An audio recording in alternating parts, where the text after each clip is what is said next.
2026-27 rang bisini kendroni budget tini tiklaijaka aboni bedek unyo tini sadram dogoni saktarmung baibo Durga Chomohni hatiwo songchajaka o page no khanalaimani panda tei abono rogi koglam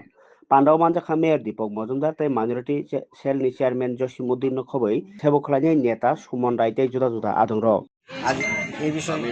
প্রথমে কেন্দ্রীয় অর্থমন্ত্রী সীতারামন মহোদয়কে ধন্যবাদ জানাই। এই প্রথমবারের মতো কর্তব্য ভবনে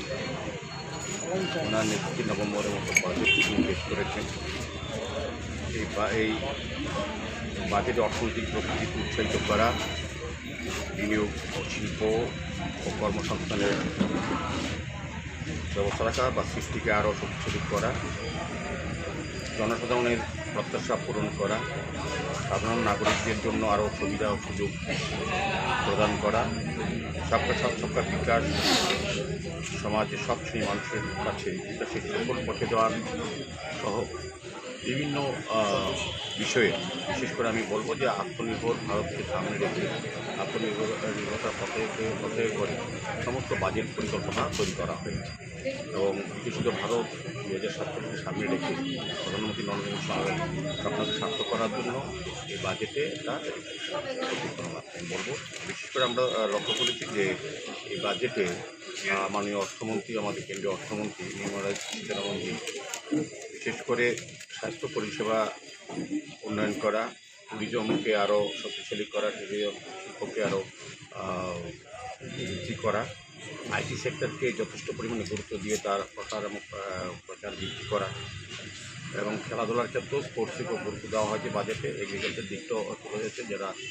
বিজেপি মানুষ বা আমাদের যা চাষে তাদের উন্নয়নের জন্য অনেকগুলি পরিকল্পনা রাখা হয়েছে বাজেটে। ইন্ডাস্ট্রিদের ক্ষেত্রেও শিল্প ক্ষেত্রেও অনেকটা বাজেট বৃদ্ধি করা, যেমন বলা হয়েছে যে বিশেষ করে বেকার এবং ছাত্রদের কর্মসংস্থানের ব্যবস্থা করা, তাদের সুযোগ সুবিধা বৃদ্ধি করার ক্ষেত্রে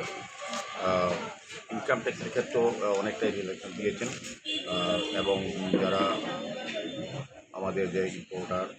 তাদেরকে ছাড় দেওয়া হয়েছে ভারতীয় পণ্য সামগ্রী বিদেশে রপ্তানি করার সুযোগ পায়। সেক্ষেত্রে অনেকে সরলীকরণ করা হয়েছে, অনেক সুযোগ দেওয়া হয়েছে, কাস্টম ডিউটি অনেক জায়গাতে কমিয়ে দেওয়া হয়েছে, জন্য অনেক পরিকল্পনা গ্রহণ করা হয়েছে। সার্বিকভাবে বলবো যে এই বাজেট জনকল্যাণমুখী বাজেট। আমাদের 2014 সালে ভারতীয় জনতা পার্টির প্রধানমন্ত্রী নেতৃত্বে সরকার হওয়ার পর থেকে যতগুলি বাজেট তৈরি করা হয়েছে বা রচনা করা হয়েছে সেগুলি জনগণের কল্যাণের জন্য হচ্ছে এবং সেগুলিরই আমরা দেখেছি যে বিভিন্ন সেক্টর এই কয়েক বছরের মধ্যে অনেক উন্নত জায়গায় পৌঁছে গেছে। সেগুলিকে আরও সমৃদ্ধ করা, আরও শক্তিশালী করার জন্য বাজেটের সংস্থান রাখা হয়েছে এবং বিশেষ করে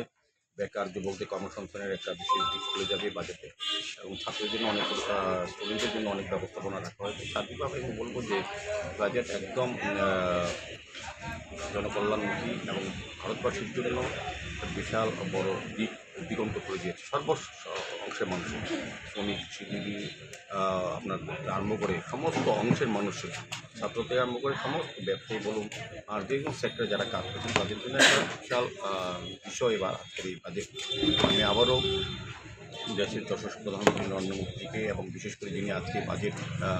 আমাদের উপস্থাপনা করেছেন আমাদের বিত্তমন্ত্রী নির্মলা সীতারামনজি ও অনেক ধন্যবাদ জানাচ্ছি। আমাদের আজকে এই রামনগর বিধানসভা রামনগর মণ্ডলের উদ্যোগে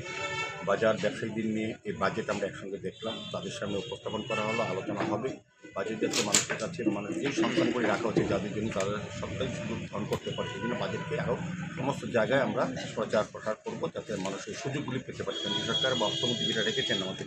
এটা যাতে মানুষ সমস্ত ক্ষেত্রে সফল পায় সেই কারণে আজকে বাজেট উপস্থাপনার দিনে আমরা এই ত্রিকোণমিতি বাজার এলাকার রামনগর মণ্ডল উদ্যোগে আমরা ব্যবসায়ীদের নিয়ে অংশগ্রহণ করেছি, আলোচনা করেছি, বাজেট শুনেছি। পরবর্তী সময় বাজেটের বিস্তারিত আলোচনা আরও হবে, কারণ আমাদের এইগুলি কী সকল মানুষের কাছে পৌঁছে দিতে হবে সেই উদ্দেশ্যে এই ধরনের আমাদের ভারতীয় জনতা পার্টি থেকে সারা রাজ্য এবং সারা দেশব্যাপী কর্মসূচি গ্রহণ, তারই অঙ্গ ছিল আজকের এই অনুষ্ঠানে। এখানে আমাদের মধ্যে রামনগর মণ্ডলের কর্পোরেটররা আছেন, আমাদের চেয়ারম্যান আছেন, সমবায় আছেন, মাইনরিটি কমিটির যিনি চেয়ারম্যান ডেভেলপমেন্ট কমিটি জসিমুদ্দিন সাহেব আছেন, মন্ডল সভাপতি আছেন এবং অন্যান্য সমস্ত কর্পোরেটররা বাসুদেব বর্মা, নিখিল গুহ, প্রকৃতি ভট্টাচার্য, বিভাস দাস, স্মিতা দাস দেব, সবাই ছিলেন এবং আমাদের